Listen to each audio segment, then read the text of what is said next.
Hello nerds, today is Tuesday, March the 5th, 2019, and that means it is time for the 64th game of the meditation games. Today's game was made by, bear with me, Bahiyya? Bahiyya Khan? I've probably got that wrong. Let's assume I've got that wrong and apologise profusely. And she was helped by Angus Bezima and Abby Meikle. Oh my god, I do apologise. I'm very English, and as such can pronounce nobody's name correctly. She's left a very short blurb for us today, so I'll read it out for you now. This game is about the rotting that set into my bones when my stepfather, who's my real father, got murdered. Oh shit. He was the best guy. I love you, Dad. Sorry about it all. Holy fuck. Well, that's heavy. Okay. This is gonna be a happy game. Let's begin.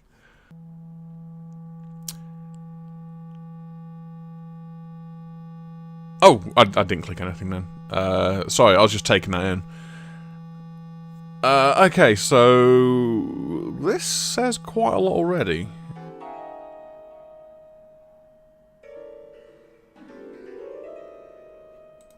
Ah, shit. Okay, I was wondering if I was meant to click anything.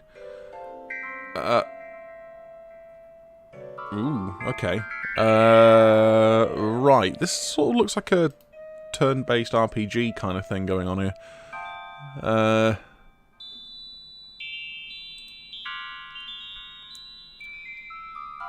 I'm not sure what that is. Foxgloves?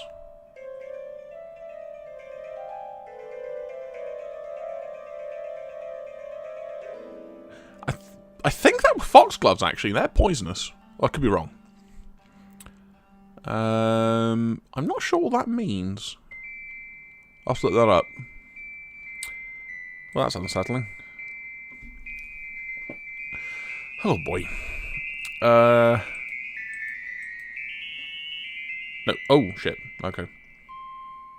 Nope. Stop.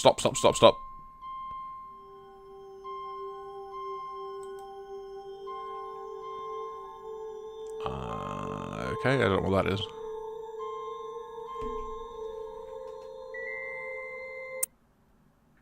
Right, let's play that again. I'll probably play this a couple of times, actually, just trying to figure out how everything's working, fitting together, all that kind of stuff. It's one of those where there's a lot going on, and probably a lot to break down, so let's go through it. Okay, my first thought, really stupidly, was that was a weighing scale that she's standing on. I think that's meant to be a puddle of blood. I'm not sure what this is, this clean bottle thing that she's got. Oh, there's nooses in her eyes. That's horrible. A swear word tattooed onto her fist. I'm not sure what that's about. But nothing seems to happen until I click. That's annoying because I was hoping to go through the first bit again.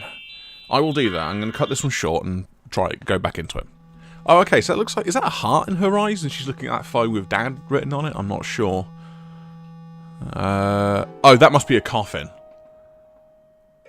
Heartbreak. Ah, yeah, there was a heart down there before that was in one piece. There's a line going through it now that there's the news of Dad. Dad is dead. Nooses in the eyes. I'm not sure what the fist in the noose is about. That I don't know. And then these are, I suppose, different ways of harming yourself. Whatever this one is, I don't know. I can't click it yet. And I still don't know what that means. I have a hunch, but I won't say anything. Oh, I can't even click these out of order. Okay, so this must have been what she did. I'm not 100%, but I think those are foxgloves, and they are poisonous to handle.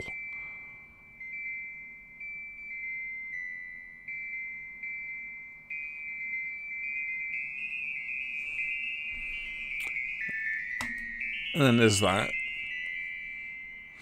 I'm not sure what this... oh, I'm pointing at the screen like you could bloody see. This sort of particle effect thing on the side is. I don't know what that is. Maybe it's relating to what this symbol is, because this is Bahiyya. This is her things that she is doing. Oh, I see. It didn't interact until I clicked it again. Okay. I keep thinking that's Allah, but I don't think it is. I'm going to have to double check that.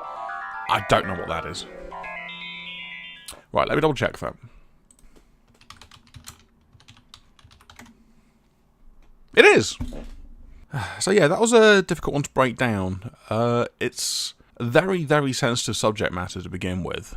Thankfully, that's not a circumstance that I've had to go through myself. I have attempted suicide in the past, but for very, very different reasons. It's always interesting, but always a bit harrowing to see someone else tell a story about it, and to have such a visceral way of telling it. But I'm going to go through it bit by bit and see what I can piece together from it either way. Okay, so the first thing we see is her feet on the floor. I assumed it was in a puddle of blood, and there was like cuts and scratches on her legs and stuff on the floor, but I don't know, that doesn't quite hold up actually. I'm not sure what that is, I'm a bit confused by that. The next scene, however, we see her, she seems quite happy, which is why I'm really doubting that it's blood or anything like that. Maybe she was in the shower at the time, and there was like cleaning products or something. One of them says clean, and it looks like a bottle of like moisturiser, a bottle of shampoo or something, so I don't know if it was that. I don't know if she was just shaving her legs or something. But yes, in the second scene, she has a full, and there's like little lines on her heart that make it look like it's beating happily and all that kind of stuff. There is a phone ringing next to her head that says Dad on it, so obviously I assume it's her dad ringing her. But there's also, it looks like a small heart in her eye that is looking at the phone. And that sort of, to me anyway, it sort of set that idea that she absolutely adores her dad. And being called was obviously a good thing, an exciting thing. The next scene then goes back to the feet on the floor with the puddle of whatever it is. I'm not sure why it goes back to that scene. The scene, so far as I can tell, is identical. I don't know if it represents that was happening in the moment. I don't know. But the next scene, the phone is replaced with a coffin, and the Turkish, I believe it's Turkish, or is it just Islam in general? I don't know. But there's that moon with the star in the middle, and her heart that's in her chest has a, it looks broken, it has that line going through it, and her eyes, where there was a heart, where there were pupils, are now showing a reflection of a noose. The next scene is that noose, but for some reason there's a fist in the gap in the noose with, I think it's quite safe to say that it's fuck written on the knuckles. I don't know what that's about. I assume the noose is there and her eyes turned and, looked at the noose, because on hearing that news of her father dying, her thoughts turned to suicide, turned to self-harm. And the noose is, in modern days at least, very commonly associated with suicide. That feels that fits. The next bit's interesting. I mean, the date's March the 5th. Written at the top. I assume that is just the day it takes place. I can't remember if it was said in the blurb or not. On the one side there is Bahiyya, and it's already a sort of half-depleted health bar, which again feels like it lends back to the idea that she was probably already self-harming, and that's why there was that blood on the floor at the beginning. I could be mistaken though, I really can't piece that together. On the other side is the symbol of Allah, and this weird kind of cosmic whooshy thing representing the health bar. I don't know what that means, I ain't got a clue in all honesty. There's also this sort of cosmic-looking particle effect, which I assume represents Allah. Bahiyya herself has... It honestly looks like she has snakes for hair. I don't know if that was just kind of down to the rough art style. I don't know if that was deliberate or not, but it actually looks like she has snakes for hair, which is very weird, and I don't know if that is saying something. I could be completely mistaken. It may not be that at all. I've just called her a Gorgon by accident. I do apologise if that's the case. Then there are three things. The top one, I assume it's a poisonous flower. I thought it was foxgloves originally, but they don't quite look like foxgloves. Like the individual flowers do, but the plant as a unit doesn't look like a foxglove. So I don't know what it is. I've tried searching other poisonous flowers. I can't find anything that matches that. Admittedly, I'm working with very little, and I'm assuming it is a poisonous flower. I don't know what that was about. My gut feeling initially was that was her first thought on trying to commit suicide, but now the more I think about it, I don't think when you're angry and grief-struck and wanting to kill yourself, I don't think the first thing you do is wander into the garden and start picking up flowers. So I could be completely wrong there. Or maybe that is what you do, I don't know. That's not what I did. The other possibility is that the flower is symbolic of something, and the video clip shows her acting angrily towards it. So maybe it's not her trying to kill herself by picking a poisonous flower, maybe it's representing something. Flower could be symbolic of something to do with life, I don't know what, and that's her angrily reacting to it, but there's a lot of things that I can't piece together there. So I'm just going to have to say I don't know and move on.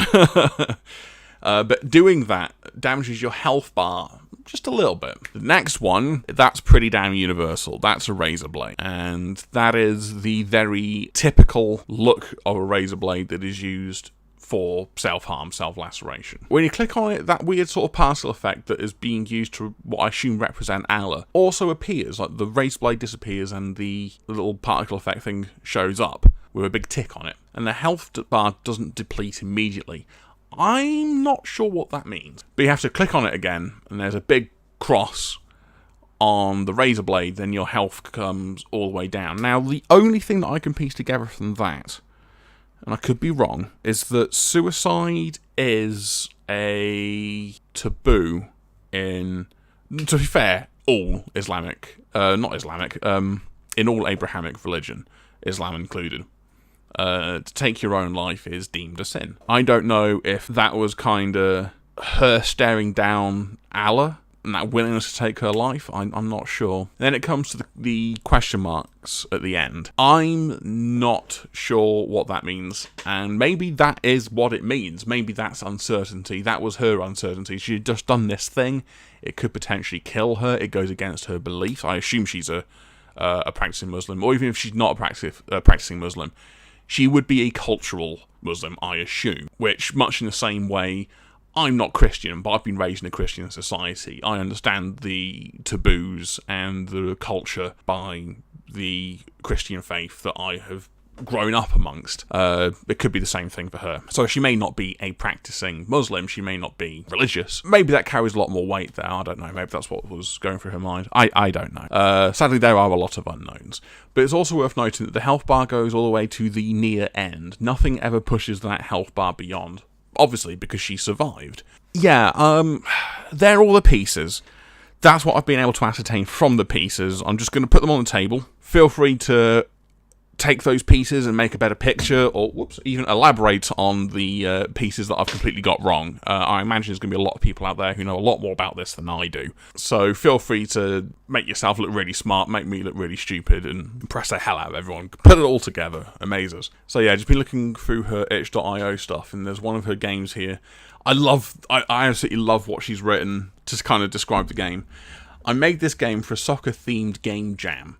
I don't give a shit about soccer, really, but I was interested in the culture around it. When I was 15, it was the World Cup in my country. I am going to take a stab and suggest that that is the African World Cup, so that would have been 2010. That's my guess. That's the closest things I have to it, and built this game from there. Oh yeah, and apartheid is one of the tags. Oh Christ, she would have lived through that. Oh no, she would have avoided that. I think the apartheid ended in 94?